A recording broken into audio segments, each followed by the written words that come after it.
Hello, everyone. My name is Katie Mowry. I'm the Event Marketing Manager for Utopia Global, and I will be moderating today's webinar, The Bridge to SAP S/4HANA with Master Data Governance.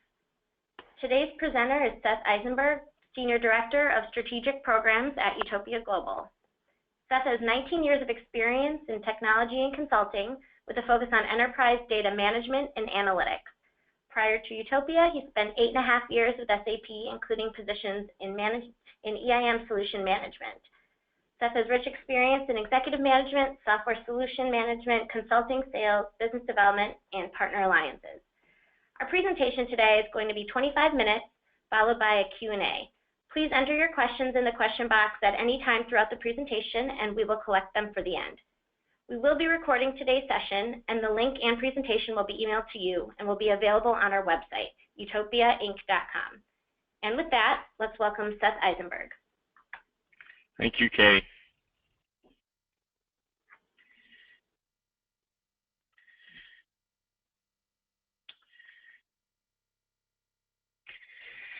Morning, everybody. What I'd like to talk about today is really leveraging SAP Master Data Governance as a bridge to SAP S/4HANA. That's obviously why you're here. It's a significant and important topic for most SAP customers and those that are considering the move to SAP S4. I hope that what I can provide to you today will be a solid overview of the approaches that are available to you, as well as additional information about Utopia's software and services offerings in this context. So if we think about really, most of you have heard a significant amount about SAP's Digital Core. I think the key question to ask here is really, why does it matter? And fundamentally, what does that mean in terms of creating a functioning, highly digitalized IT environment? I mean, what this essentially means is that all applications are interconnected, allowing access and use in near real time without information loss. So, and basically, the other aspect of that we're going to focus on today is significantly harmonizing master data across both SAP and non-SAP systems. The SAP Digital Core is really the thing that is going to open the door for many customers in terms of a sustainable business transformation as they go through an investment cycle.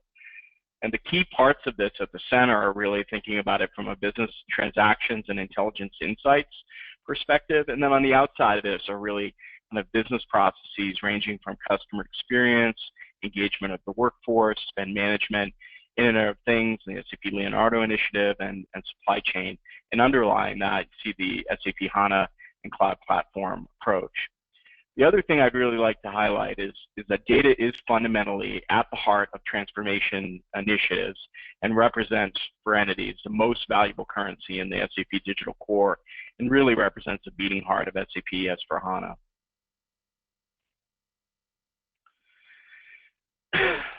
So one thing that's interesting here is a quote from the former CIO at Siemens, Jürgen Sturm.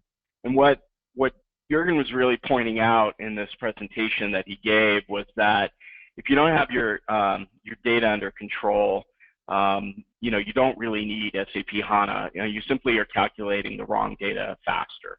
And I think that's really a key component. You don't want to bring over issues into your new environment. And you don't want to architect a new environment with really significant underlying master data issues.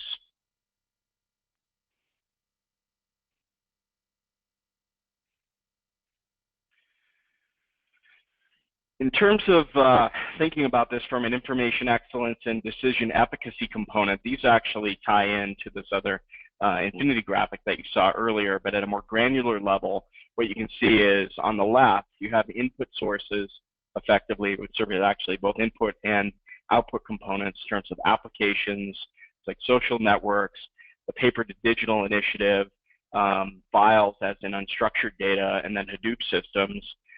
Basically coming in here, you essentially are having an interaction between the business processes and underlying analytics that are required. And all of this is supported by the SAP HANA platform.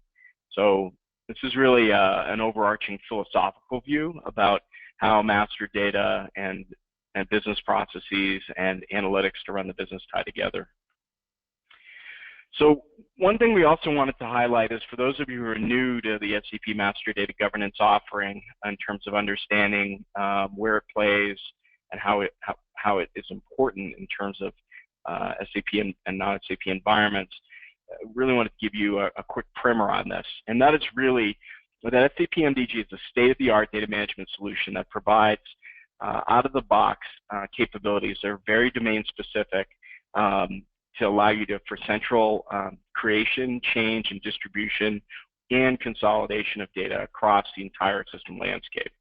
The functionality that's included here essentially regarding that are fundamentally governance, data consistency, the consolidation of data from multiple sources, integration in a native manner with out-of-the-box capabilities that are that directly model the SAP data models that are available now, flexibility in terms of being able to extend the standard data models, and then also data quality.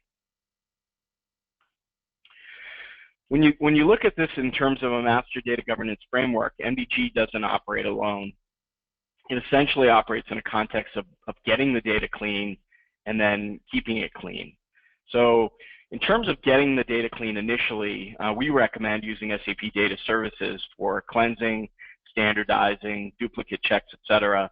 Data Services, as you know, has two significant components to it. One is the data quality component. The other aspect is data integration, or ETL. So for those of you who've been familiar with the ETL component but haven't really used the data quality component, this would be a significant portion for you to look at. The other aspects include the SAP Information Steward, which is actually quite important as a lead-in to understanding the problems with the data, analyzing it, and then controlling it. One thing I'd like to point out about Information Steward, it's a very, very powerful tool to bring in the business as a co-owner of the initiatives, or owner or co-owner around the initiatives for solving master data. When that essentially leads into the ability to then leverage the capabilities of MDG in terms of collaboration, internal and external integration, providing that flexible model, having this governance rigidity with no workarounds, which is a really important component, because as you know from experience, if there is a workaround, folks will essentially take advantage of that. And then transparency, of course, to who made the changes, when did they make the changes, what was changed, etc. So full logs and audit as well. And then in terms of thinking about this, particularly with S4, and we'll get into this in a little bit, I'm going to talk about heterogeneous environments. And I think this is something that isn't readily apparent to a lot of people who are at the beginning of their S4 journey. It's very important to be able to have the capability for distribution of master data, but you start from a consolidation with decentralized IT landscapes that can include both cloud and on-prem solutions, dealing with M&A in terms of inbound data from other sources, which is a constant issue, particularly in today's heavy M&A-driven environments. Have MDG as a central hub, essentially, for data, and that can be deployed in one of two ways. We generally are seeing a hub deployment as approach. It's also feasible to be able to co-deploy it on the same ECC box if you're a single global instance. And then on the other side, you're really looking at that central governance and then distribution of that master data. And that means really providing that master data framework and support across line of business processes, both on-prem and cloud applications. We talked about third-party apps and systems, and then other environments. So this all arose from a circumstance where we essentially worked in close collaboration with Thomas Vetter as the Senior VP and Global Head of Product Management Development for Consumer Industries at SAP. And what Thomas had conveyed after a series of conversations was really this idea that MDG essentially serves as a very important bridge to S/4HANA to provide clean, governed, and centralized master data, including in the case of what he was most interested in, the article master at the heart of the retailer's business. It also applies in terms of asset data, which Utopia is heavily involved with, and then, of course, the native domains, so underneath the standard master data governance suite, and those things like customer, supplier, material, and financials. So what's important here is to recognize that SAP S/4HANA functionality on the far right is going to be rolled out in waves. It's not going to all be available all at once. What that means essentially is that there's an important component there to be able to actually provide data on the front end from existing systems. So you have SAP ECC, supply chain, CRM, those environments are almost legacy SAP, third-party systems, and then providing SAP Master Data Governance Suite in a hub environment to basically provide that central governance and then distribution. Now, it is possible to basically have the data flow in a bidirectional manner from that hub both back to the older systems and also to SAP S/4HANA. Many of these systems, as you know, over time will be deprecated as the functionality is available in S/4HANA, but at the beginning, as we know now, with limited functionality, including simple finance that's available, the functionality will steadily accrue in S/4HANA. It's very important that you have a strategy to deal with your master data, both in terms of being able to rapidly take advantage of functionality in S/4HANA and reduce time to value by having your data squared away, but also in terms of being able to maintain data homogeneity essentially across the landscape with having a tool in the middle of that, and highly recommend SAP Master Data Governance to be able to do that. So customers have two options really. In scenario one, which we recommend, is really co-deploying SAP Master Data Governance in parallel with an S/4HANA deployment. And what this would do would be to basically set you up to have that data available from day one in a governed manner and basically also, as we said, syndicating that back into the non-S/4HANA systems. So as I said before, the phased rollout of S/4HANA functionality is going to ensure that S/4HANA exists in highly heterogeneous system landscapes for some time. The availability of clean and governed centralized master data is a key component to reducing time to value and quickly deploying S/4HANA functionality.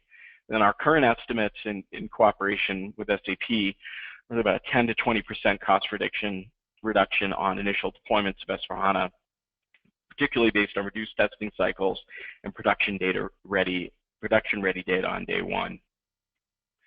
The second scenario is essentially the one where customer says, look, we agree the long-term component for us is essentially to move to S/4HANA, but we probably aren't doing that in the next year or two. So in that case, what we do is we really work with customers to say, well, get your data foundation squared away before you go to S4 then.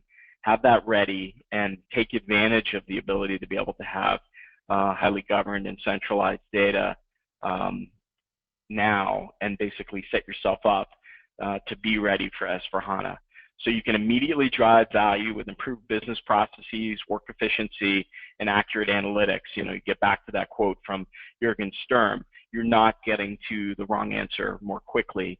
You're essentially setting yourself up both in terms of your current analytic landscapes that aren't S4 driven, but basically ensuring that you're making decisions that are guiding the business and allowing you to basically make accurate ones based on trusted and governed data.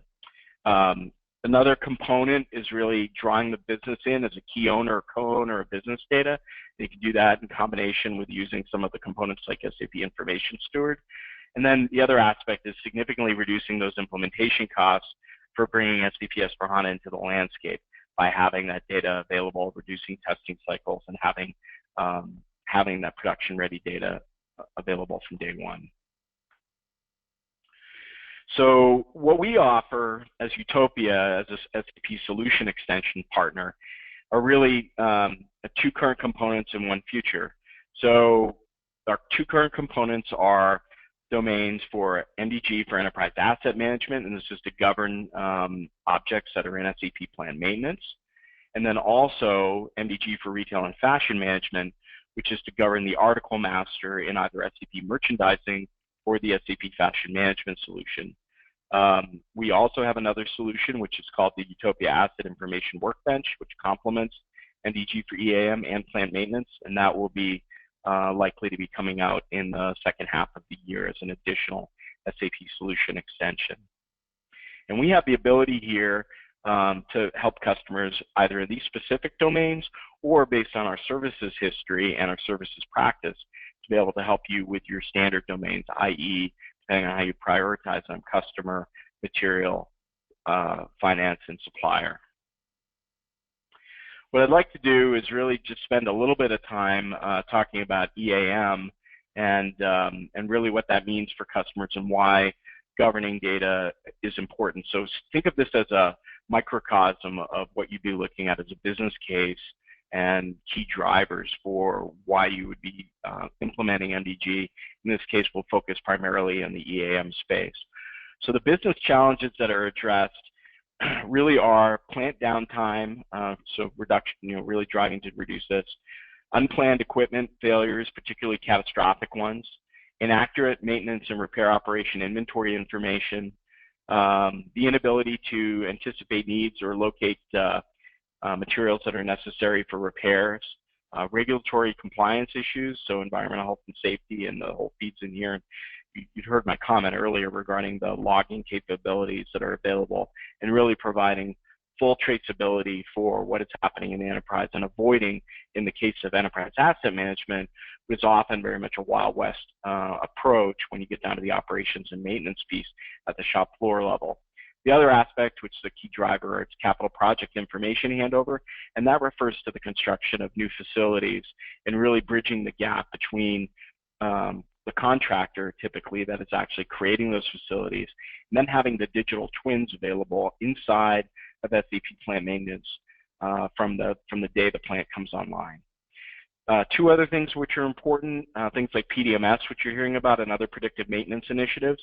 And then with SAP Leonardo and IoT, it's very important to think about the sensor data that's coming off of the equipment that you're working with, that it operate essentially in the case of the context of the master data environment.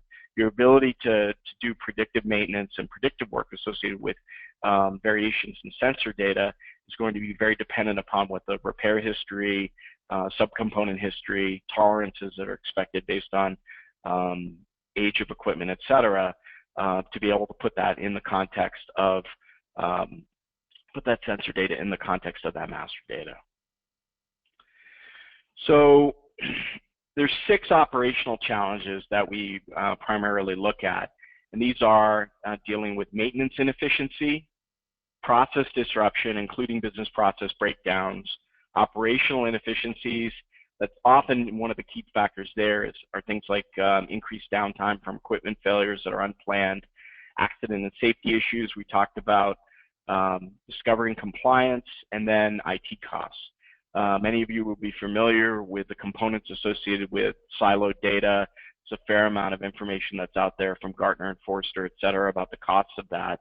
But certainly there's significant other drivers here. And one of the things I'm going to be showing you is some additional data from SAP Industry Value Engineering that's been associated with this model and supports the SAP Solution Extension on MDG EAM. So to get to that point, I'll just highlight a few of these for you. I'm not going to walk through it completely, but you'll be given a copy of this presentation and, of course, the recording. So some of the things that are important is to think about capital project and turnaround delays. So typically, the rule of thumb on magnitude is $1 million per day per billion in asset value. So our reductions essentially are predicted at about 1.5% of capital costs, depending on the size of those capital projects. So obviously, that percentage can be very large when you're talking about something like a $800 million spend to build a new refinery, for example, or a new manufacturing facility.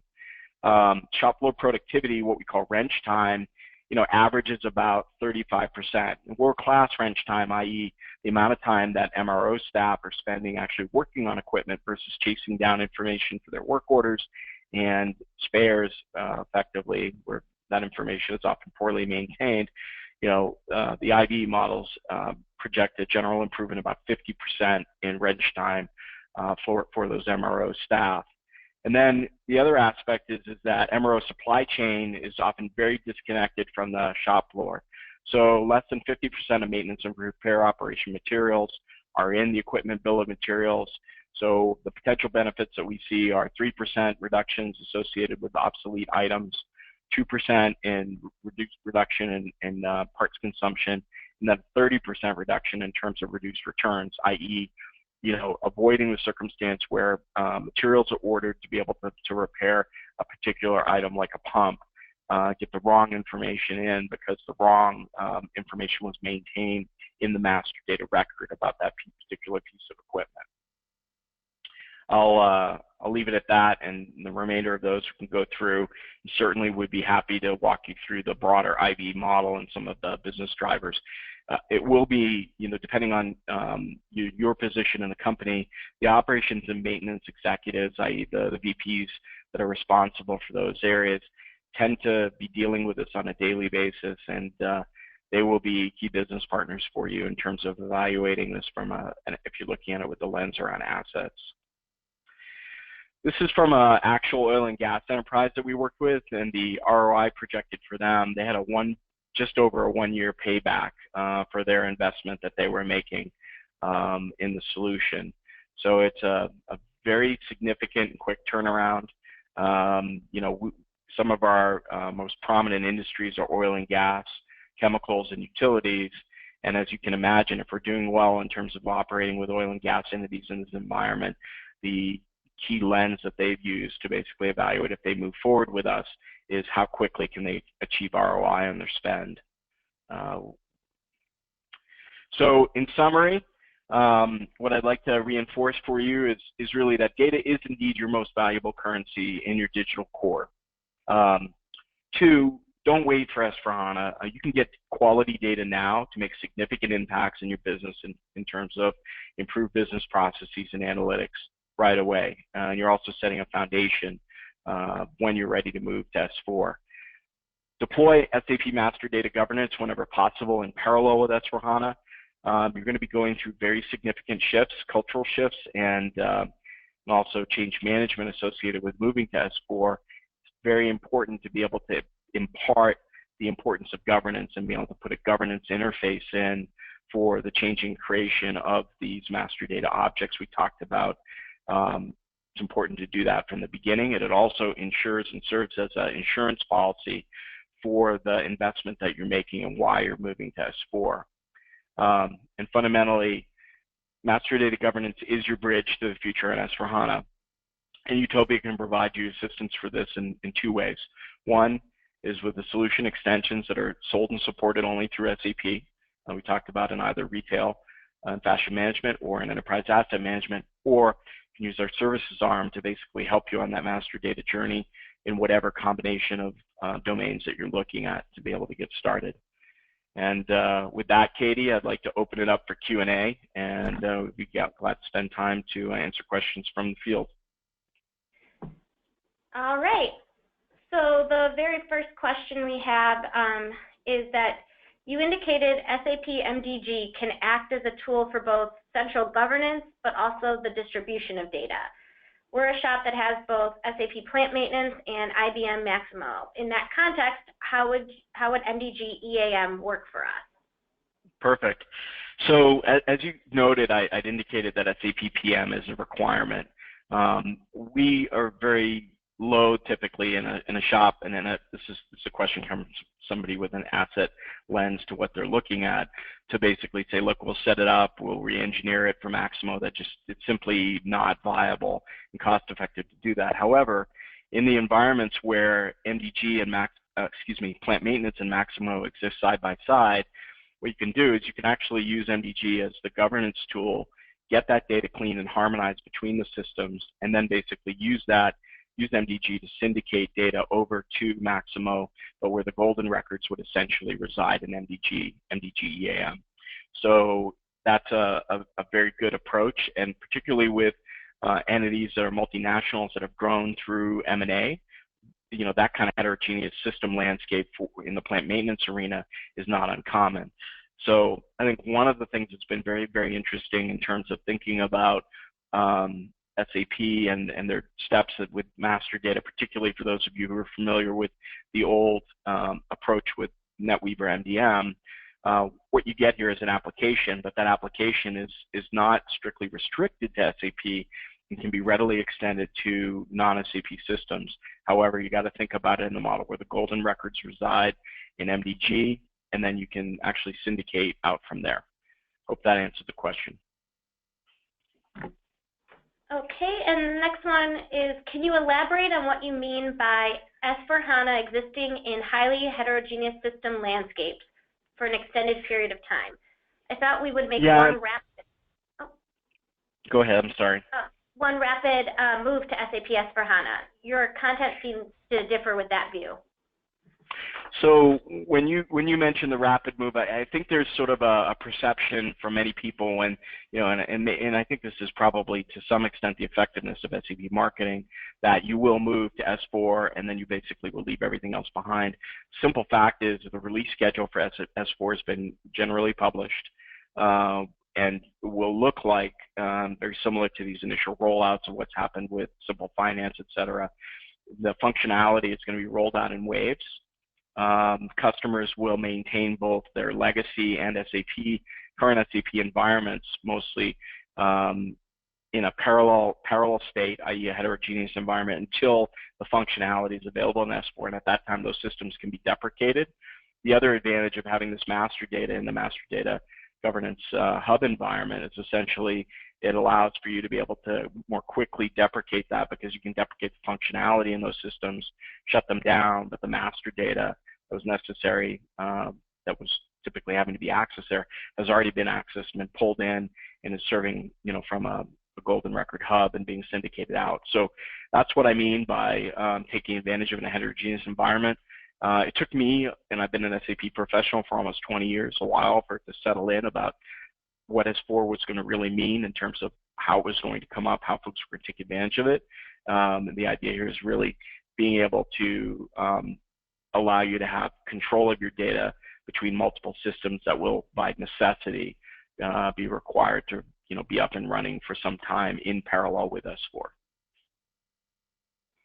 All right, we have another question. Are the latest EAM objects, equipment master, functional location, material, maintenance plan, measuring point, general task list, available in the S4 1610 release? They are actually coming out later this year with the 1610 release for compatibility with S4. I believe, you know, this falls under the safe harbor statements. I believe that is going to be in Q3 this year.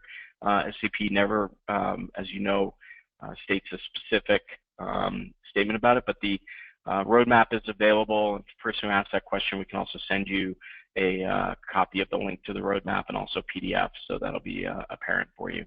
Good question. All right. Another person would like to know how long a typical implementation of MDG takes. Yeah, we can do it in as quick as 12 weeks. The deployments that I've seen, when you're thinking about, depending on how many modules you're going to bring up at once in terms of the functionality, in terms of the 6 currently available domains.